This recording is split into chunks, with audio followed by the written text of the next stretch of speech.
10 வருஷத்துக்கு மேல படிக்கிறேன். ஒரு 5 வருஷமா படிச்சிருக்கேன். ஐயப்பா இப்பன்றது இல்ல, சின்ன வயசுல இருந்தே இப்போ பார்த்தீங்கன்னா அது 70 காசு. அப்போ அது ஒரு 40 வருஷம் இருக்கும். சிலிண்டர் விலை, பெட்ரோல் விலை எல்லாம் ஏற்றிக்கிட்டேன். நம்ம தீக்கதிர் பேப்பர் காரு போடுறாங்க இல்ல, அது உண்மை.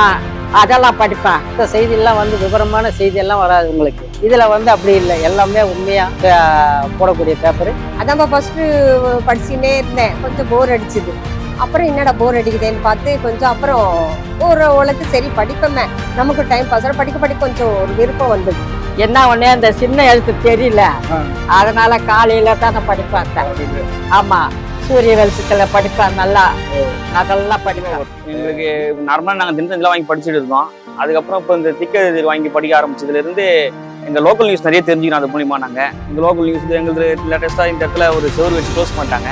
அது இந்த திக்கதிர் மூலியமா தான் எங்களுக்கு அது ஒரு விடிவு காலம் கிடைச்சிது. அதனால நம்ம ஏரியாவை பத்தி அதிகமாக அந்த நியூஸ் அதிகமாக வரதுனால நம்ம ஏரியா பத்தி தெரிஞ்சுக்கிறதுக்கோசம் அதை அதிகமாக வாங்கி படிக்கிறோம். திக்கதிரில் வந்து நிறைய குறைகள் இருக்கு சொல்றாங்க. நாட்டில் நம்ம மற்ற பேப்பர்லாம் அப்படி கிடையாது. திக்கதிரில் இருக்கிறது உண்மையை நேராக சொல்றாங்க. எல்லா விஷயத்தையும் படிப்பேன் நானு. இதுல கொடுக்கறதெல்லாம் நான் படிப்பேன். செய்திக்கு நடுநிலை கிடையாது. நடுநிலை என்பது ஏமாற்று. இது தொழிலாளர்கள் பக்கம் நிற்கும், விவசாயிகள் பக்கம் நிற்கும் உண்மையான மாற்றத்திற்கான நாளிதழ். ஆம், இது உழைக்கும் மக்களுக்கான நாளிதழ். நமது நாளிதழ் தீக்கதிர். ஊடக உலகில் உண்மையின் பேரொளி. வாங்குவீர், வாசிப்பீர், தீக்கதிர் சந்தாதாரராவீர். தீக்கதிர் ஊடக உலகில் உண்மையின் பேரொளி.